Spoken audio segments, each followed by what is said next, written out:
세 번째 시간, 교회의 선교적 사명입니다.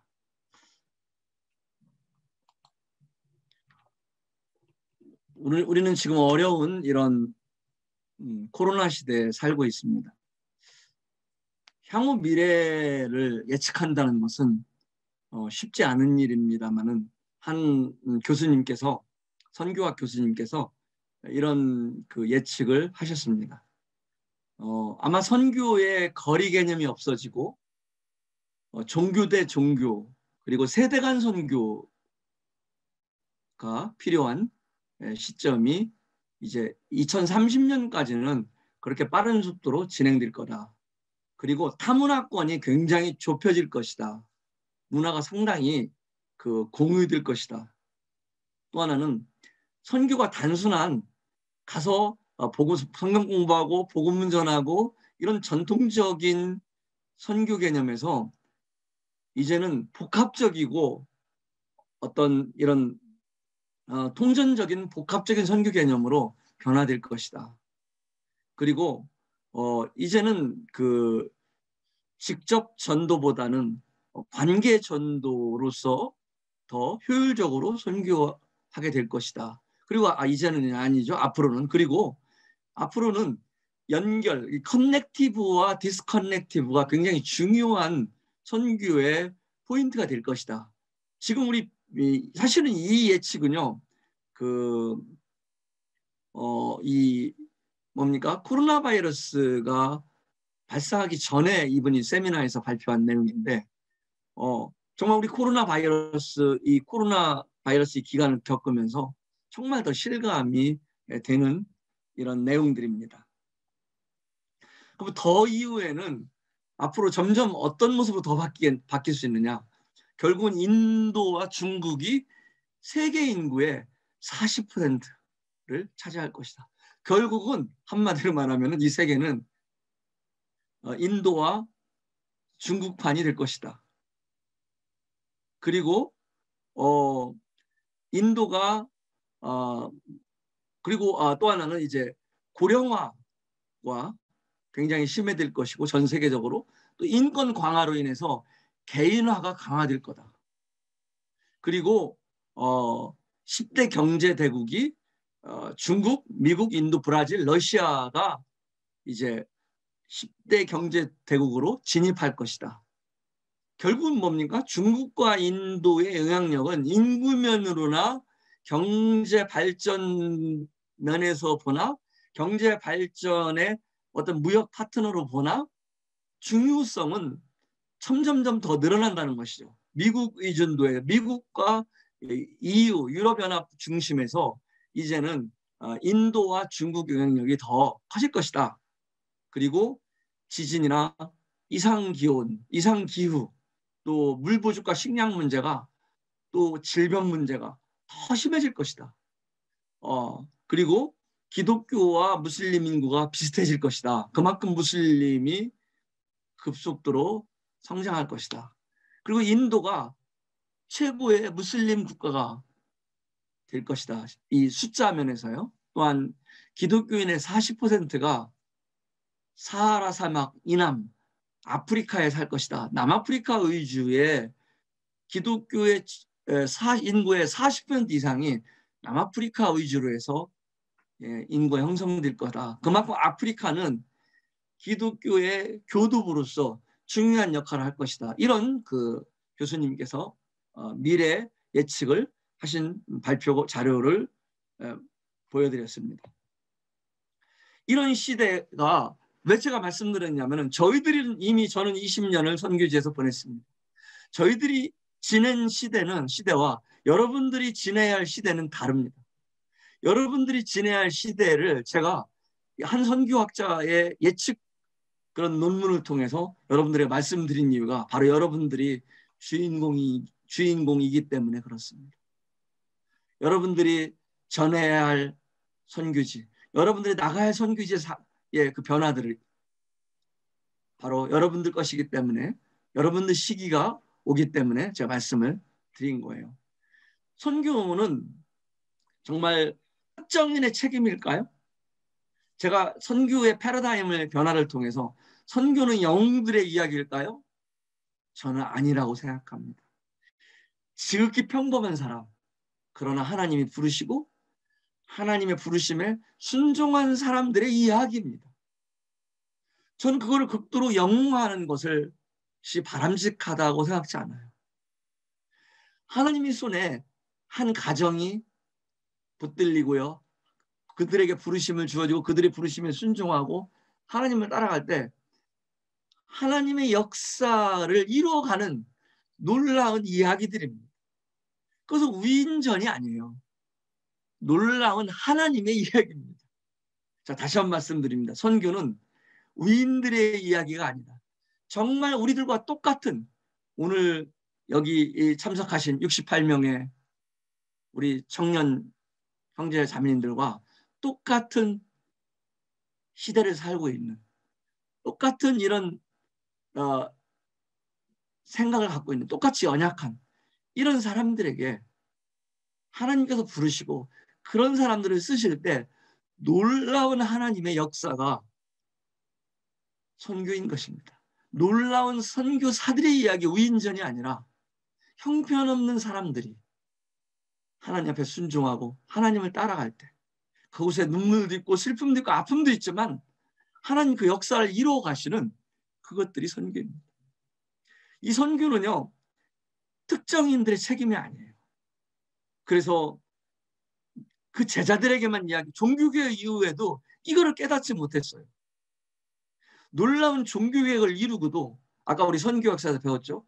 이것을 몰랐어요. 아, 그거는 특정인들의 책임이야.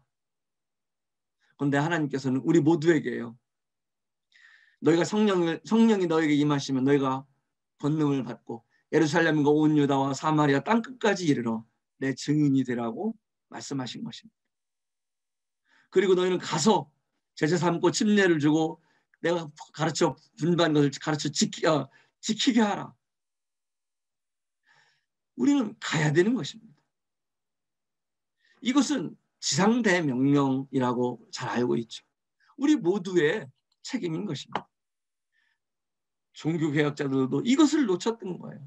100년, 어쩌면 150년을 이 교회의 제도와 교리의 논쟁 속에서 그렇게 허우적거리고 있을 때 바로 경건주의자들, 아까 선교역사에서 잠깐 언급했던 그런 슈페너와 프랑케 같은 이런 독일의 할레대학 경건주의자들을 통해서 1705년에 1513년에 종교개혁이 일어나고요.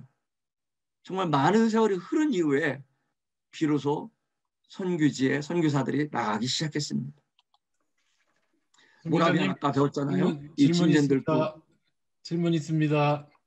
네네. 화면 돌아가고 계시나요? 아니요. 아, PPT 없으신가요?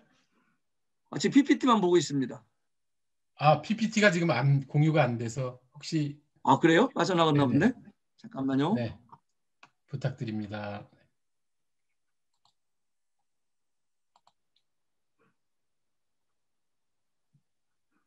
뭐지?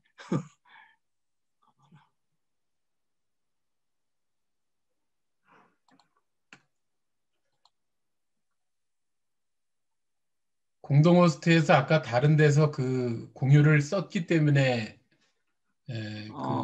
그런가 봐요. 예. 계속 없었습니까? 지금까지? 예. 지금 계속 PPT 없이 한 거예요? 네네. 교재해보고 한강이? 했습니다. 이번 시간만요. 이번 시간만 이런 아니, 아이고 잘 요번 시간 말씀해주셨습니다. 시작하고 지금 잠깐. 이번 시간 시작할 때 화면 공유가 되지 않아서 혹시 이게 화면을 없이 하시는 건지 알고. 네네, 알겠습니다. 네. 없이. 예, 알겠습니다. 틀어주시면 감사합니다. 감사하겠습니다. 네. 권영님 감사합니다. 말씀 많이 해주셨으면. 아유, 그냥 죄송합니다. 쭉 나갈 흐름을 끊어서. 아니. 이게 지금 네. 화면 없이,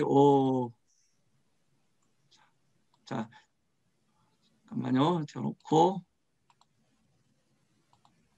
화면 공유를 갑니다.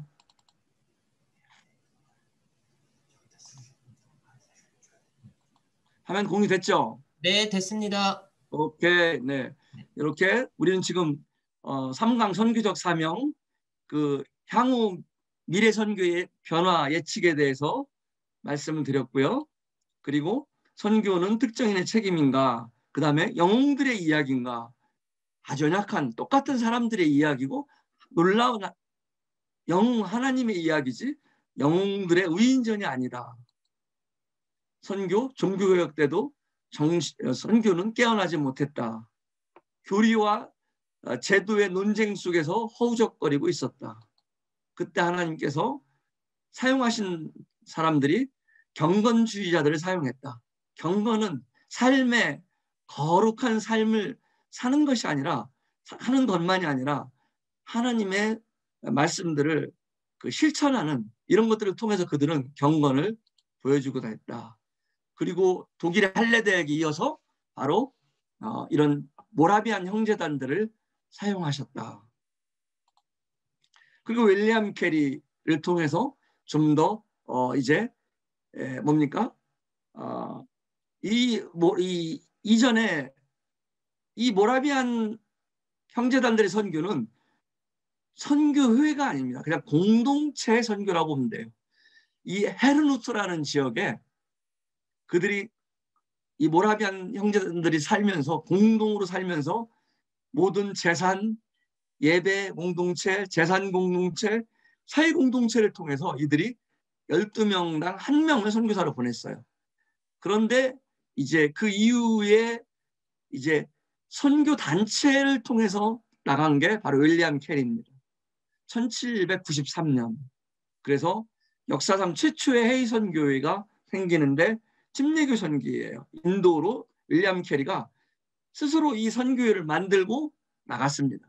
이 이야기는 뭐냐면은 한 사람이 하느님을 부르심을 받고 그냥 나가서 혼자 활동한 이야기가 아니라 어느 공동체를 어느 단체를 통해서 협력해서 그 협력 단체를 통해서 파송을 받고 같이 나가서 협력해서 선교를 했다는 의미가 있습니다.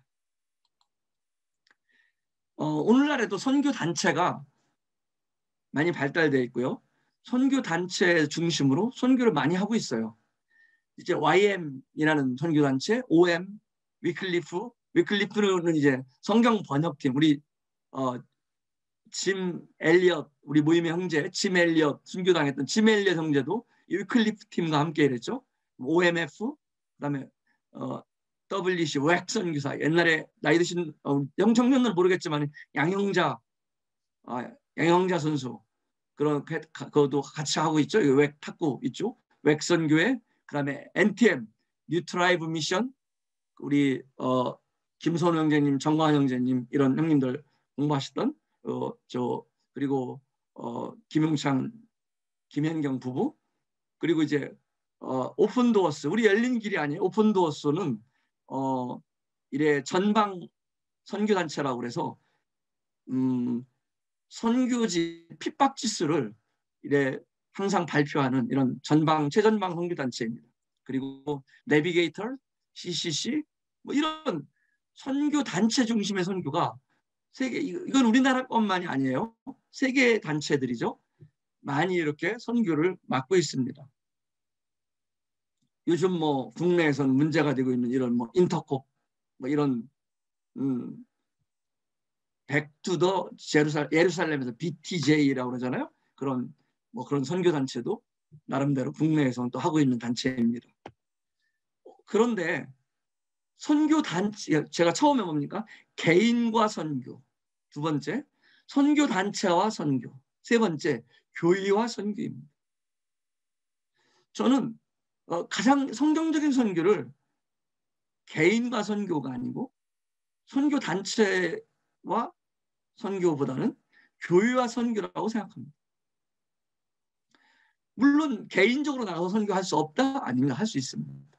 그러나 너무 주관화될 수 있죠. 선교 단체를 통한 선교? 너무 선교 단체의 조직에 의해서 움직여야만 되는 그런 또 영향을 너무 받을 수 있는 선교 단체의 방향대로만 나아가야 되는, 예를 들면 성경 번역팀이다? 그럼 성경 번역에 몰입해야 되는 근데 교회와 선교는 선교사 한 명이 주님이 부르셨어 몇 장 몇 절 통해서 나가야 돼. 이렇게 개인적으로 훌쩍 떠나는 게 아니에요. 교회에 기도하고 교회에 기도 요청하고 교회가 분별하고 교회가 파송하고 교회가 동역하는, 저는 이런 선교가 가장 성경적인 선교라고 생각합니다. 어쨌든 이 교회와 선교는 미시오 데이라는 선교 용어가 있는데요. 라틴어입니다. 데이, 하나님, 미시오, 보내심을 받은 하나님의 선교예요. 선교의 주체가 하나님이라는 거예요. 선교의 주체가 교회가 아니다. 교회가 선교를 하고 안 하고 이런 것이 아니라 선교는 하나님이 태초에부터 구약하셨고, 구약시대에 하셨고, 신약시대 예수님을 통해 하셨고, 우순절날 성령님이 강림하신 이후에 교회를 통해서 하시는 거다. 하나님의 선교를 이제는 교회를 통해서 하는 거다. 그래서 선교의 주체는 교회가 아니라 하나님이다. 이것이 바로 하나님의 선교입니다. 이것은 굉장히 큰 차이가 있습니다. 우리는 교회가 선교의 주체를 생각하면요, 선교를 해도 되고 안 해도 되고, 그 다음에 자칫하면은 교회의 성장을 위해서, 교회의 목표를 위해서 선교를 하나의 섹터로, 하나의 방향성으로 활용할 수 있다는 거예요. 그런데 이 선교는 하나님의 선교다.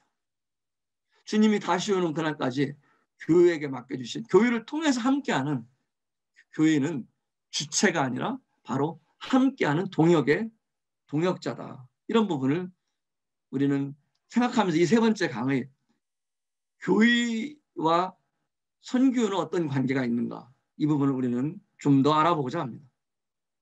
또 이 레슬리 뉴비긴이라는 이런 신학자는, 제가 이런 좀 신학자라든가 일반 선교학 교수들 이야기들을 인용을 많이 해서 죄송합니다. 왜냐하면 이것이 어떤 선교학 좀 세미나 쪽으로도 이렇게 좀 그런 성격을 갖고 청년들이기 때문에 제가 이렇게 원고를 준비했습니다. 그래서 이게 말씀으로만, 이 말씀 사경위에서 조금 선교학 세미나 쪽으로 이번에는, 또 이번 제 강의는 조금 흐르는 것, 이런 느낌이 있을 텐데, 계속 이걸 진행한 분들한테는 조금 다른 이런 성향의 어떤 다른 패턴의 이런 그 사경위가 될지 모르겠습니다. 그래서 약간 제가 말씀드린 이 5강의는 주로 이제 CTI에서 강의하고 있는 이런 선교학, 선교 중심의 세미나의 성격을 가진 이런 내용이라고 이해를 해주시길 바랍니다. 그래서 이런 자료들을, 선교학자들 자료들을 많이 인용을, 성경 말씀뿐만 아니라 인용을 했습니다. 양해를 구하고요. 이 레슬리 뉴비기는 영국의 선교학자이다. 선교사의 실제 선교를 하신 분이에요. 이분은 교회는 이미 그 자체가 세상으로 파송된 기관이다, 그런 정의를 했어요. 그래서 교회는 그냥 교제하고 예배드리고 양육하고 기도하고 이렇게 우리들끼리 모이는 이런 자체만 아니라 교회를 통해서 우리는 계속해서 전해야 된다. 이런, 그래서 being sent라는 파송된 기관이라 이런 정의를 내렸어요. 그 교회는 선교의 시작과 본질이다. 마태복음 16장 18절에서 내가 내게 이르노니 너는 베드로라. 내가 이 반석 위에 내 교회를 세우리니 음부의 권세가 이기지 못하리라. 우리 이 말씀을 잘 알고 있죠. 사실 교회도 우리가 교회의 장로와 집사와 그다음에 은사와 직임을 따라 교회가 운영되고 있지만은 그리스도의 십자가의 보혈 위에 세워진 이 교회는 주님의 교회입니다. 이 주님께서 어떤 말씀을 하셨습니까? 내 교회라고 말씀하시죠. 그리고 천국 열쇠를 내게 주느니, 교회에게 준다는 거예요. 땅에서 무엇이 매이면 하늘에서도 매일 것이요, 땅에서 무엇인지 풀면 하늘에서도 풀리리라. 이것은 단순히 징계에 대해서만 말씀하는 거라고 생각하지는 않습니다. 교회에게 이런 정말 놀라운 이런 권한을 주시고요. 그리고 또 우리들에게 이런 사명을 맡기셨다고 생각합니다. 복음 전도의 사명을 맡기셨다고 생각합니다. 초대교회에서도 교회는 선교의 주체였습니다. 사도행전 11장 22절에 보면은 예루살렘 교회가 이 사람들의 소문을 듣고 바나바를 안디옥까지 보내니 이제 이방인들에게도 흩어진 성도들을 통해서 교회가 전해지고 복음이 전해지고 구원받는 역사가 일어난다 그러니까 사람을 보낸 겁니다. 그래서 예루살렘 교회가 이런 부분들을 판단하고요, 협의하고요, 결정하고요, 사람들을 따로 세워서 파송하는 이런 일들을 초대교회 때도 예루살렘 교회를 통해서 했습니다. 한 사람이 불쑥 어느 말씀 받았다고 그래서 나가고 한 사람이 임의로 나가서 그렇게 나가고 그런 것이 사도행전에 보이지 않습니다. 그런데 교회를 통한 선교는 쉽게 이루어지지 않았습니다. 왜냐하면 사람들은 안주하고 싶거든요. 그리고 사람들의 고정관념, 신념이 정말 대단하거든요. 저도 그렇고요. 여러분들도 그렇고. 사도행전 15장은 그 신념이 부서지는 계기가 됐어요. 유대인들에서 이방인들에게 복음이 증거돼서 구원받는 역사가 일어나는데 그들이 이방인이나 유대인이나 할례인이나 하나된 교회를 이루어가는 그 가장 갈등의 자리, 교두보가 됐던 곳이 사도행전 15장입니다. 예루살렘 교회에서 그 교회 총회를 통해서 나중에 야곱 쭉 이런 변론들이 있고 또 그다음에 간증들을 들어보고 그리고 최후에 야곱이 정리를 쭉 하죠.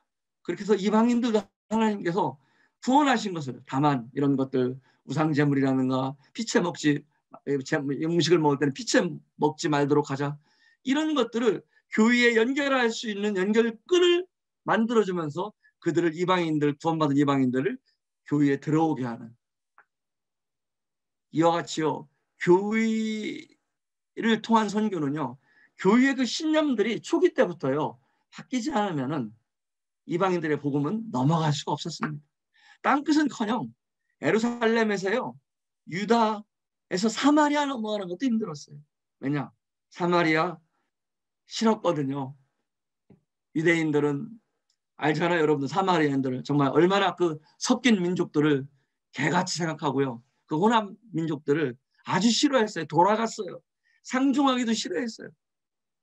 그게 바로 사람들의 고정관념이에요. 그런데 예수님께서 왜 사마리아 여인을 가서 만나셨을까요? 저는 정말 이 선교적인 측면에서 보면은 그렇구나. 우리가 그토록 가기 싫어하는 나라, 그렇게 싫어하는 나라, 싫어하는 곳에 예수님 먼저 가셔서 그 착한 사람, 선한 사람도 아니고 그 남편이 많고 그 음란하고 그 부도덕한 여인에게 복음을 증거하게 하시고 또 그곳에 예수님을 믿는 사람들을 씨를 심어준 거예요. 그리고 사도행전 8장에 가면은 겨우 빌립이 처음으로 사마리아에 가서 복음을 전하기 시작합니다. 우리는 선교사들이 새로운 나라 가서 복음을 전할 때 정말 많이 힘들죠. 눈물 흘리고. 그런데 사실은 주님이 앞서 가셨어요. 앞서 가셔서 그 일들을 다 해놓으시죠. 그런데 어쨌든 교회를 통해서 하는 선교는 쉽게 이루어지지 않았어요. 그리고 또 무관심. 그리고 특별한 사람들만 하는 거라는 거. 이런 것들이 교회를 통한 선교를 쉽게 이루어지지 않게 합니다. 민수기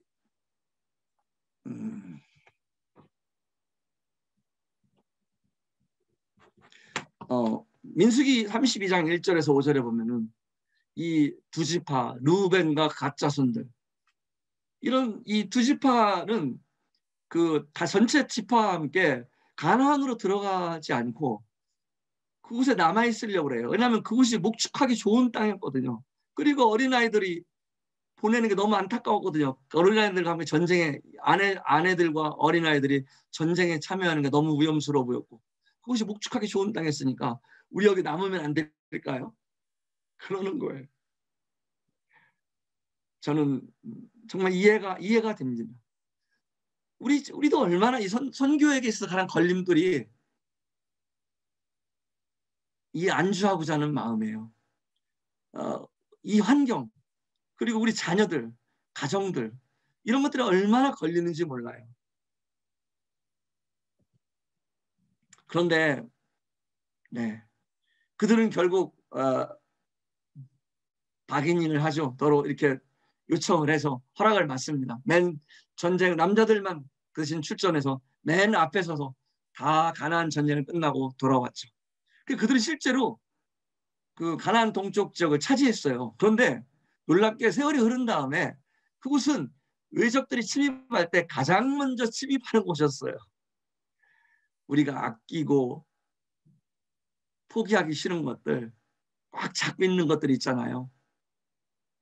안타깝게도 어쩌면은 생각지 않을 때 우리는 그걸 잃어버릴 수 있고, 그렇게 소중하게 여겼던 것들이 세월이 흐르고 나면은 정말 아무것도 아닐 경우도 있을 거라 생각합니다.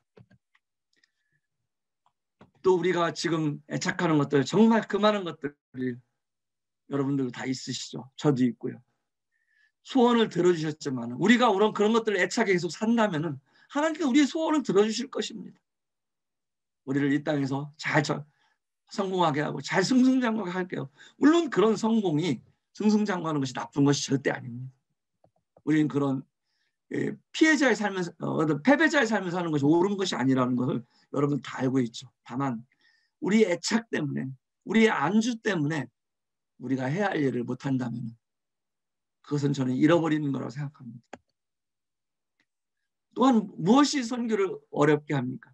우리 교회가 우리가 다 선교를 해야 되는데 그것은 교회의 방향성입니다.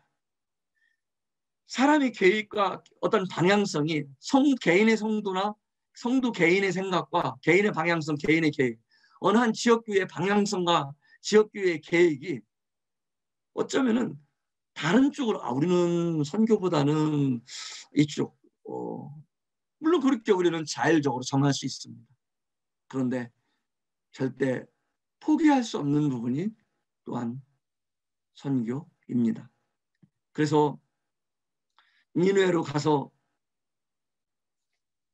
외치라고 했는데 정말 그들의 요나는 그들의 정말 그가 싫어하는 그 적국에 가서 그들이 회개하고 하나님께 돌아오는 것을 정말 싫어했어요. 그 다시스로 가려고 피하다가 결국 풍덩 고래 뱃속에서 살았잖아요. 그런 경험을 했잖아요. 우리의 방향성과 계획을 우리는 한번 생각해 볼 필요가 있습니다. 물론 우리는 우리 주관적으로 방향성과 계획을 갖고 살 수 있습니다. 그런데 우리의 방향성과 계획 때문에 하나님의 목적이 이루어지지 못한다면 그것은 문제가 될 수 있다고 생각합니다. 우리의 고정관념, 신념들, 정말 가고 싶지 않은 곳에 아까 말씀드렸잖아요. 사마리아 가야 하는 것. 제가 선교지 안식에서 안식년을 이렇게 나올 때 그 전에 직항이 없을 때 태국을 통해서 이렇게 1박 2일로 나왔어요. 그러면은 태국에서 1박 2일 호텔에 들어가면은 저희 아들이 그래요. 우리 태국으로 이런 나라로 선교주의 아빠의 피를 네팔로 갔어. 가서 손으로 밥을 먹어야 되고 화장지가 없는 나라, 이 손으로 이 화장실을 이 용변을 봐야 하는 정소해야 하는 이런 나라에 왜 하필이면 갔냐고 그런 하소연을 아들이 하는 것들이 했던 일이 기억납니다. 정말 우리는 우리 생각들이 있어요.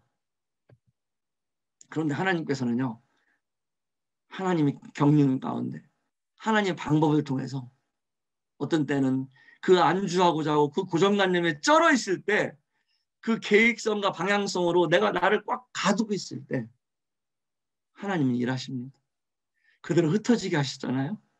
그리고 베네게와 구브로와 안디옥 유대인들에게 복음이 증거되게 하고요. 그래서 헬라인에게도 복음이 증거되게 하고 결국은 로마를 통해서 예루살렘이 멸망받게 함으로 그들을 디아스포라 흩어지게 하셨습니다. 또 하고 싶지 않은 일. 베드로는요. 정말 이 속 띄고 깨끗하지 않은 것 제가 먹을 수 없다고 3번이나 거절했어요. 그런데 하나님께서는 그 환상을 통해서 바로 하나님을 경외하는 이방인 고넬료에게 보내셔서 또 다른 이방인에게 하나님의 복음이 증거되게 하는 일을 감당케 하셨어요. 이렇게 어려운 선교, 이렇게 교회에게 맡겨진 선교, 우리 모두에게 맡겨진 선교이지만은 그럼 누가 이 선교를 지금까지 이어왔습니까? 가치를 아는 사람들이었습니다. 복음의 가치를 아는 사람들. 저는 네팔에 동역자가 필요하다고 할 때 이 한 가정을 보내주십시오라고 간절히 기도했어요. 그런데 뭐 별로 이제 우리 선교사님 방문한 이후에 시간이 흐르니까 관심이 없어지는 거예요. 그래서 저는 나중에 또 기도 제목이 왔어요. 이제는 제가 네팔에 동역자를 보내주시지 않아서 제가 비자를 받을 수가 없기 때문에 태국으로 철수해야 할 상황입니다. 저는 그 공문을 집에 갖고 와서 붙여놓고 기도하기 시작했어요. 저희 가정을 보내달라고? 아니요. 주님, 합당한 가정을 보내주십시오. 우리나라에 한국에 정말 모임에 훌륭한 형제님들 많잖아요. 또 이 정도 재산 가진 분들 많잖아요. 많지는 않지만 있잖아요. 기도했는데 나중에 기도에다가 주님이 마태복음 13장 44절 말씀을 통해서 너는 지금 막 다른 사람 보내달라고 이렇게 기도하는데 너는 네 소유를 다 팔아 그 밭을 살 수 있느냐? 천국은 마치 밭에 감추인 보화 같은데 너는 네 소유를 다 팔아 그 밭을 살 수 있느냐? 제가 그 당시 37살이었어요. 37살에 제가 CJ 그룹이라는 CJ 제일지당에 뭐 최연소인지는 모르지만 37의 부장의 일을 하고 있을 때입니다. 그때 제가 망치로 맞은 것 같았어요.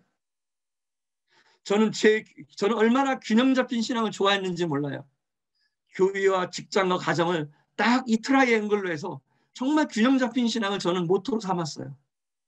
그런데 그 말씀을 통해 딱 보니까요. 제 머리를 치고 보니까 그 안에 교회와 직장과 가정 안에 내가 있는 거예요.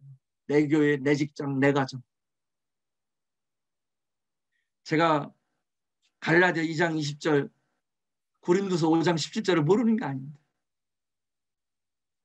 그래서 그때 정말 주님 앞에 회개하고 주님 저를 쓰시겠다면 네팔에 가겠습니다 하고 교회에 제 말씀을 드리고 그랬더니 교회에서 그러면은 기도해보자. 같이 기도해보고 그러면 선교지에 방문해서 직접 주님의 음성을 확인하는 것이 좋겠다. 그래서 휴가를 내서 선교지에 가게 돼서 어쨌든 그렇게 해서 제가 네팔을 가게 되었던 것이었습니다. 이와 같이 복음의 가치, 저는 그 가치예요. 네팔에 가서 보니까 올 곳이 못 돼요. 안 돼.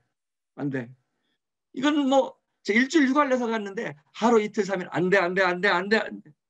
그런데 그때 카트만두 교회가 이현우 형제님께서 한 이렇게 10여 명 이렇게 모여서 예배를 드리고 있는데 주일날 방문했는데 제가 말을 알아듣지도 못하지만은 그 모습이 너무 아름다운 거예요. 이 우상의 나라에 그 냄새나고 그 더럽고 그 우상의 나라에 시끄럽고 그 소음 속에 그 우상의 나라에 그 너울을 쓰고 우리 형제자매들이 모여서 예배드리고 있는 그 소수의 무리들이 여기에 박준 형제님도 여기 있겠지.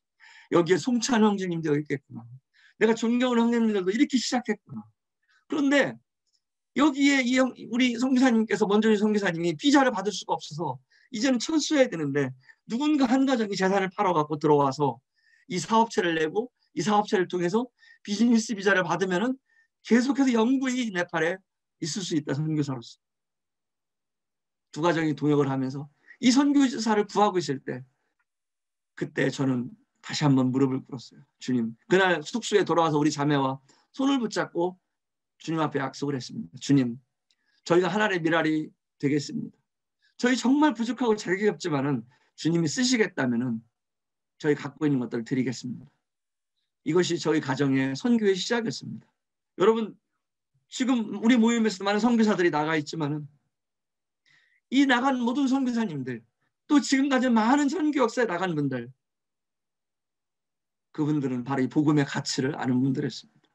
그들의 고정관념, 안주하고자 하는 것, 방향성, 그 다음에 그들이 소중히 여기는 것들, 신념들, 싫어하는 것들 그것을 다 깰 수 있는 능력, 그것이 하나님의 부르심이고 하나님께서 그 복음의 가치를 알게 해주시고 또한 한 영혼의 가치를 알게 해주시는 겁니다. 그 복음의 가치를 알고 한 영혼의 가치를 안다면은 내가 갖고 있는 것, 지금의 내가 애착하는 것, 그렇게 놓지 못하는 것들 그때 놓을 수 있다고 생각합니다. 또 이렇게 어려운 선교를 그럼에도 불구하고 어떻게 누구를 쓰셨습니까? 부르심에 순종하는 사람들에 의해 쓰셨습니다. 야고보와 요한처럼 그물을 버리고 배를 버리고 예수님을 따르셨죠. 사람을 낚는 어부가 된다는 말이 무엇인지 자세히 이해도 못했지만은 내 앞에 있는 그분 주님 때문에 그들은 초기와 같이 그것들을 버리고 그들의 생업을 버리고 주님을 따랐던 것입니다. 또 복음을 부끄러워하지 아니하는 사람들에 의해서 선교는 이어져 왔습니다. 사도 바울도 내가 복음을 부끄러워하지 않는다고 그랬어요. 왜냐하면 모든 믿는 자에게 구원을 주시는 하나님의 능력됨을 그는 너무나 잘 알고 있었기 때문입니다. 또 고난을 스스로 선택하는 사람들에 의해서 선교는 이어져 왔습니다. 2020년 3월 필리핀으로 파송된 정홍식 형제님, 일산모임의 형제님 가정입니다. 그런즉 우리는 그 능력을 지고 영문 밖으로 나아가자. 예수님은 성전의 주인이셨는데 성문 밖에서 고난받으셨습니다. 마치 오물처럼 취급을 받으셨어요. 우리도 사도 바울은 히브리 유대인들에게 그런 제안을 합니다. 또 오늘날을 살아가는 우리들에게 그런 제안을 합니다. 우리도 영웅으로서 이 시대에 영웅으로 살 수도 있지만 우리가 주님으로 해서 고난받는 것 이건 정말 쉬운 길이 아니지만 너무나 소중한 길이다. 그리고 우리는 이 교회의 선기적 기능을 해서 우리는 생각해야 할 부분들이 있습니다. 교회의 기능과 방향성입니다. 다시 한번 말씀드립니다만 교회는 선교를 선택할 자격이 없습니다. 선교는 하나님의 선교입니다. 교회는 하나님의 선교의 동역자들일 뿐입니다. 그래서 선교의 주체는 하나님이라는 것입니다. 선교적 교회는 그래서 그 선교의 방향성을 바로 갖고 있어야 된다는 것입니다. 그 교회의 역할을 우리끼리만 모인다는 것. 우리끼리만 모이면 너무 좋습니다. 성도들끼리 교제하고. 밤이 새도록 우리 교제하잖아요. 그래도 시간이 아깝잖아요. 우리는 그런 거에 너무 익숙해 있습니다. 그런데 정말 이 복음을 듣지 못한 이들에 대한 부분들을 또한 많은 교회들이 생각하고 있습니다만 실천하고 있습니다만 우리도 좀 더 적극적으로 우리끼리만이 아니라 우리 교회, 우리 모임만이 아니라 이 주님의 교회가 주님의 선교를 어떻게 더 주님 오시는 그날까지 적극적으로 감당할 수 있을지를 고민해야 할 부분이라고 생각합니다. 제도화된 교회는요. 끌어들이는 방식의 교회입니다. 사람들을 모으는 곳에 힘써요. 그리고 이 세상과 교회를 구분합니다. 거룩한 것, 부정한 것. 그래서 그런 논리들이 바로 이런 수도원을 만들어내는 겁니다. 그리고 교회 중심주의가 너무 강하기 때문에 교회의 개인, 우리 소속화, 이런 소유권, 소속화 이거를 만들고요. 거기에 성직자들 중심으로 이런 관료적이고 이렇게 굉장히 수직적이고 이런 교회가 될 수 있습니다. 이것은 물론 중세시대의 교회입니다. 그런데도 오늘날 놀랍게도 잘못하면 우리가 제도화된 교회의 영향력을 따를 수 있다는 것입니다. 끌어들이는 교회. 그런데 뭡니까? 오늘날의 성경에 관한 지역교회는요. 흩어지는 교회입니다. 제자화와 선교지향적인 교회인 것입니다. 우리끼리만 모으는 교회가 아니라 흩어지고요. 그리고 우리가 살아가는 것이 주님으로 살아가는 제자화 이 두 가지를 감당하는 교회입니다. 오늘 또 이 세 번째 시간까지 이렇게 마쳤습니다. 어쩌면 여러분들에게 처음 듣는 이야기들일지 모르겠습니다. 어쩌면 조금은 이론적인 이야기인지도 모르겠습니다. 그런데 이런 것들이 여러분 청년의 시기를 살아가는 시간에, 이 시기에 정말 여러분들이 이 선교가 도전이 되고 우리들이 품어야 할 청년의 마음이었으면 좋겠습니다. 감사합니다.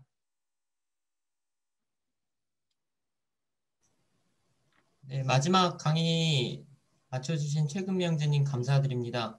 형제님, 오늘이 생각해보면은 마지막 밤이거든요. 사경에. 네.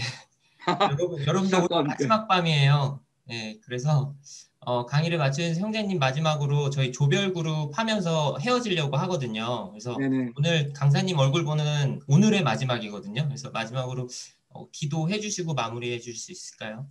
네네네. 네. 하나님 아버지 감사합니다.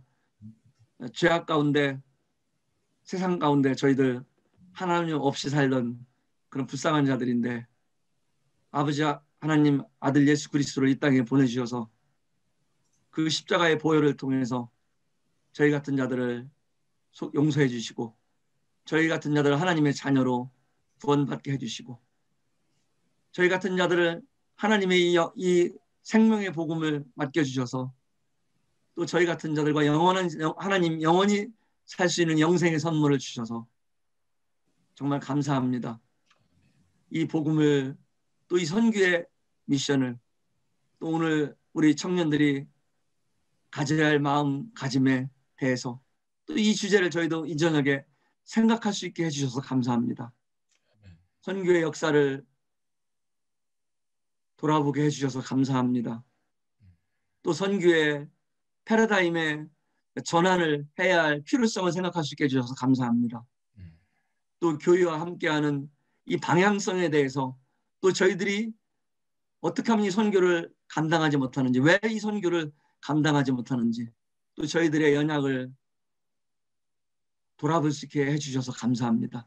하나님 오늘 이곳 모임에 함께한 청년들을 기억해 주시옵소서.